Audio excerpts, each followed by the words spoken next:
ஹாலிடேஸ்னாலே நம்ம K travels தான். தமிழகத்தின் முன்னணி டிராவல்ஸ் நிறுவனம். Plan your happy trips with K Travels.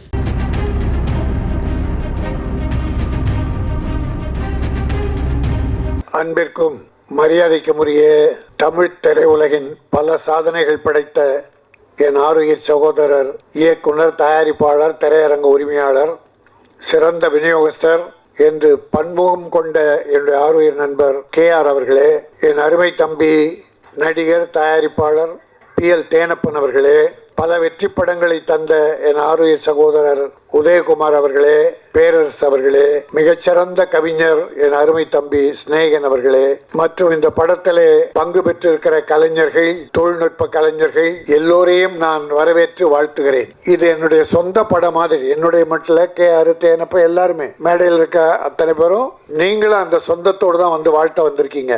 Adhirajan இயக்குனர், ராயல் பாபு தயாரிப்பாளர். ஆதிராஜன் நீண்ட நெடுங்காலமாக என்னுடைய தம்பியாகவே உடன் வருபவர். மாலை முரசு என்ற பத்திரிகையில் நிருபராக பணியாற்றி பல புரட்சிகள் செய்தவர். நான் 2-3 முறை ஜெயிலுக்கு போறதுக்கு அவர் ஒரு காரணம். பிரச்சனை ஏதாவது ஒன்று எழுதி விட்டுருவாரு. பர்மா பஜார் போராட்டத்தை ஒரு மாதிரி எழுதி விட்டுருவாரு.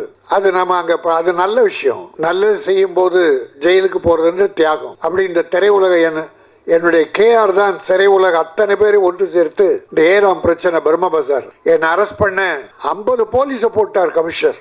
அப்போ KR இண்டஸ்ட்ரியில எல்லாரையும் சேர்த்து சேம்பர்ல ஒரு மீட்டிங்கை போட்டு ராஜனை கைது செய்யக்கூடாது, திருட்டு விசையை தயாரிப்பவர், எதிர்ப்பவர்களை, விற்பவர்களை எதிர்த்து பர்மா பஜாரில் போராடினார். அவரை அனுப்பி வைத்தது கமலஹாசன். ஆக கமலஹாசன் தான் A1. ராஜனை கைது செய்யக்கூடாதுன்னு மிகப்பெரிய ஒரு அரங்கம் நிறைந்த கூட்டத்தை நடத்தியவர் என்னுடைய KR. மறக்கவே முடியாது. அன்னைக்கு பெரிய டிஸ்ட்ரிபியூட்டர், பெரிய ப்ரொடியூசர், பெரிய டைரக்டர். உதயகுமார் அதே மாதிரி. இப்போ எங்களுக்கெல்லாம் ஓய்வு கொடுத்துட்டு இளைஞர்கள் நிறைய பேர் வந்துகிட்டு இருக்காங்க. எல்லோரையும் வாழ்த்துகிறேன். தம்பி ஆதி ஒரு துணிச்சலான இயக்குனர். சிலந்தின்னு ஒரு படம் பண்ணார். சிம்பிள், வெரி சிம்பிள், செலவு கம்மி, ஆனால் சூப்பர் ஹிட் படம். எதிர்பாராத பெரிய வெற்றி. அவ்வளவு விஷயம் அதுல இருந்தது, சஸ்பென்ஸ். அந்த அப்பதான் பார்த்தேன், என்னடா நிருபரா இருந்துகிட்டே அவன் என்ன பண்ணிருக்கான். எல்லா படங்களையும் பார்க்கிற வாய்ப்பு இருக்கு இல்லையா. அத நல்ல படங்கள் எப்படி வெற்றி பெற்றது, ஏன் இந்த படங்கள் தோல்வி அடைந்தது என்பதை ஆராய்ந்து நல்ல விஷயமா, வெற்றி விஷயமா குறைந்த செலவுல பண்ணி கொடுத்தான். இப்ப இந்த படத்தை கூட பாத்தீங்கன்னா எல்லாமே நல்லா இருக்கு. சாங் சொல்ல வேண்டியதில்லை, இளையராஜா. அதுக்கு நாம ஒன்னும் சர்டிபிகேட் கொடுக்க வேண்டியதில்லை. அது உலகமே பாராட்டிய ஒரு மாபெரும் இசை ஞானி. அவர் இந்த படத்துக்கு இசையமைக்க ஒத்துக்கிட்டாருன்னா அது எப்படிப்பட்ட கதையா இருந்தா ஒத்துக்கிட்டு இருப்பார். கதையில் அவ்வளவு வலு இருந்ததால் தான் இளையராஜா ஏற்றுக்கொண்டார். அதுவே வெற்றி, மிகப்பெரிய வெற்றி. அதுல பள்ளி மாணவ பருவத்து இளம் சிட்டுக்கள் காதல், அப்புறம் ஒரு இளைஞர்கள் காதல், 2 விதமான காதல். அது அழகா நடந்த விஷயம் சொல்றாரு. 70% நடந்தது கற்பனை கலந்து தான் பண்ணுவாங்க. சுவாரஸ்யமா இருக்கணும்னா கற்பனை கலக்கணும். அது கற்பனையில் சிறந்தவர் என்னுடைய ஆதி. ஆக நகைச்சுவைக்கென்று பல நடிகர்களை போட்டிருக்கார்.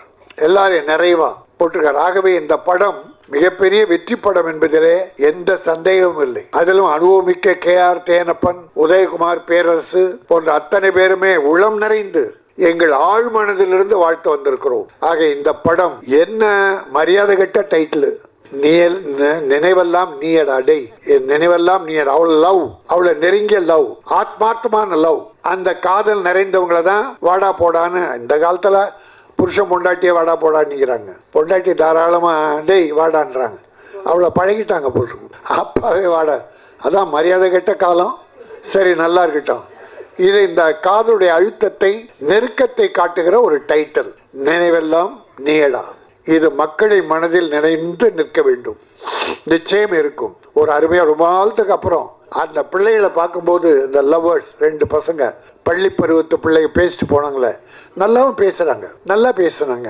அலைகள் ஓய்வதில்லை. கார்த்திக்கும் ராதாவும் பார்த்த மாதிரி இந்த பிள்ளைகளை, இந்த படம் வெற்றி பெற்றா அந்த பிள்ளைகளும் கூடவே வெற்றி பெறுவாங்க. அப்படி வெற்றி பெறுகிற போது உங்களை வளர்த்து விட்ட ஆதியை மறந்துடாதீங்க. தயாரிப்பாளர் கஷ்டப்பட்டு எடுத்த தயாரிப்பாளர் மறந்துடாதீங்க. ஏன்னா நன்றி என்பது பல ஹீரோக்கள் கிட்ட இல்லை. தன்னை வளர்த்து விட்ட இயக்குனரையும் தயாரிப்பாளரையும் கவனிக்காமலே இருக்கிற ஒரு நன்றி கட்ட சினிமா. அதாவது நன்றி கட்ட ஹீரோக்கள். நான் யாருன்னு சொல்ல, நன்றி உள்ளவங்களை பாராட்டுறேன், நன்றி இல்லாதவங்களை வருத்தப்படுறேன். இதே நேரத்தில் இது ராயல் பாபு அண்ட் ஆதியுடைய மேதையானதால ஒரு ஒரு கட்டசி சினிமா உலகம் சார்ந்ததால நடிகர் விஜய் இது ஒரு சூப்பர் ஹீரோவா இருந்து அதிக சம்பளம் வாங்குற அந்த நடிகர் புதிதாக ஒரு தலைவராகி இருக்கிறார். தமிழக வெற்றி கழகம் துவங்கி இருக்கிறார். தமிழ் திரையுலகம் சார்பில் அவரை எல்லா சார்பிலும் வாழ்த்துகிறேன். வெற்றி பெற வேண்டும், இல்ல முதலமைச்சராக வேண்டும் என்ற எண்ணத்தோடு ஆரம்பித்தால் அதற்கென்ன சில வழிகள் இருக்கிறது. கட்சி ஆரம்பிச்சிட்டவங்க எல்லாம் காணாம போன்னு பாக்குறோம். ஆனால் வெற்றி பெற வேண்டும் என்றால் புரட்சி தலைவர் முதலமைச்சர் ஆயிட்டாரு அப்படின்னா அவர் அடிச்சுவடை கூட தொடுவதற்கு இந்த யாரும் இல்லை.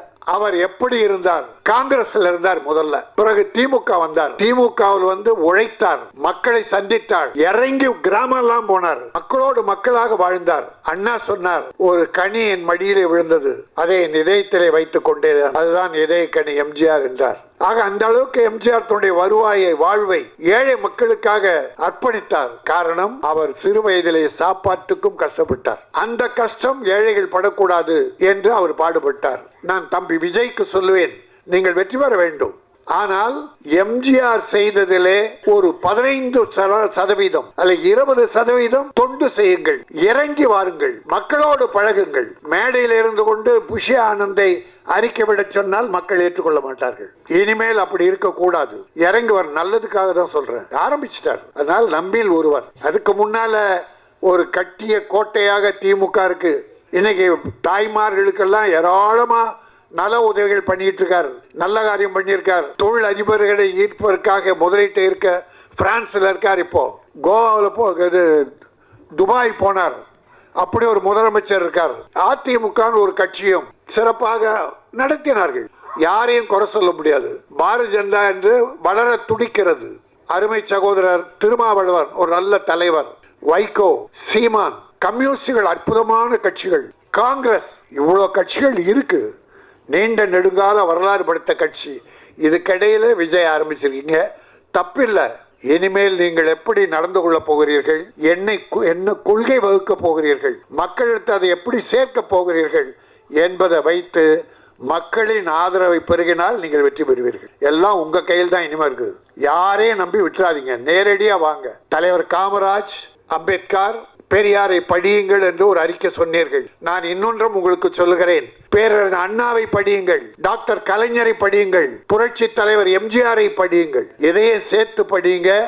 மிகச்சிறந்த தலைவராக வரலாம். எல்லோரும் சார்பிலும் நம்ம யாரும் கான்ட்ரவர்சியா பேசல. வந்துட்டார், நம்மில் சினிமா உலகை சார்ந்தவர். அவர் நல்ல சக்சஸ் ஆகணும். ஆனா நல்ல அறிவாளித்தனமா என்ன பண்ணிருக்காரு, ஒரு தடவை திருநெல்வேலி போய் வெள்ளத்தால் பாதிக்கப்பட்டவர்கள் நேரடியா கொடுத்திருக்காரு. குட், நல்ல விஷயம். இப்போ ஒரு நல்ல குழு போட்டு சில குழுக்களை அமைச்சுக்கிட்டு இருக்காரு. நல்ல விஷயம். மாணவர்களை 10th படிச்ச மாணவர்கள் +2 மாணவர்களா தேர்ந்தெடுக்கிறார். ஏன்னா ஓட்டு அவங்களுக்கு தான் அடுத்து வருது. அது ஒரு நல்ல விஷயம். இப்படி சில திட்டங்கள் நல்லா தான் பண்ணி இருக்காரு இது வரைக்கும். இனிமேலும் அது சிறப்பாக இருந்து மக்களோடு வாருங்கள், மக்களுக்காக வாழுங்கள். இன்னொன்னு நான் வாழ்த்துறேன், 200 கோடியே சம்பளம் சொல்றாங்க. இனி நான் படம் நடிக்க மாட்டேன், 2 படத்தோடு முடிச்சேன் என்றார். அப்போ 200 கோடியே திறந்துடுறார். அப்போ மக்களுக்காக இறங்கிட்டாருன்னு அர்த்தம். இன்னொரு தலைவர் இருக்கிறார் திமுகவில், உதயநிதி ஸ்டாலின். இன்றைய மக்களோடு மக்களாக அந்த தம்பி போயிட்டு இருக்கார். ஆக அவருக்கு எப்படி போட்டி தரப்போறோம் என்பதெல்லாம் நினைத்து நல்ல மாதிரியா மக்களோடு பழகுங்கள், மக்களுக்காக வாழுங்கள். மதம் இதெல்லாம் வேணாம், நமக்கு எல்லா மக்களும் நம் மக்கள் என்று எம்ஜிஆரை வழியாக சிலவற்றை தேர்ந்து செய்தாலே ஒரு வெற்றிக்கு உண்டு. இன்னும் நல்ல விஷயம், 24ல் போட்டி கிடையாதுன்ட்டார், 26ல். அப்போ பயிற்சி உங்கள் தொண்டர்களுக்கு கம்யூனிஸ்டுக்காரங்க மாதிரி பயிற்சி கொடுங்க. கள்ள ஓட்டு போடுறதுக்கு ஒரு பெரிய பயிற்சி வேணும் சார். அரசியலுக்கு வந்துட்டா அந்த அளவுக்கு மிக சிறப்பாக நடத்தி வெற்றி காண்பது உங்களிடம்தான் இருக்கிறது, மக்களிடம் இருக்கிறது என்பதை சொல்லி இந்த மேடையிலே வாழ்த்ததற்கு நான் பயன்படுத்தி கொண்டதற்காக ராயல் பாபு என்னுடைய ஆதியும் நன்றி தெரிவித்து, வாழ்த்த வந்திருக்கிற பெரியோர்களே நீங்கள் வாழ்க, வாழ்த்த அமர்ந்திருக்கிற நல்லோரே நீங்களும் வாழ்க, எல்லோரும் நெடுவூழி வாழ்க, வளம் பெற்று வாழ்க, நலம் பெற்று வாழ்க, பொருள் பெற்று வாழ்க, நல்ல புகழ் பெற்று வாழ்க. நன்றி, வணக்கம். இந்த படம் நினைவெல்லாம் நீடா மிகப்பெரிய வெற்றி பெற்று ஆதிக்கும் ப்ரொடியூசருக்கும் பெரிய வாழ்க்கை தர வேண்டும். நடித்த கலைஞர்கள், தொழில்நுட்ப கலைஞர்கள் அத்தனை பேரையும் வாழ வைக்க வேண்டும் என கூறி விடைபெறுகிறேன். நன்றி, வணக்கம்.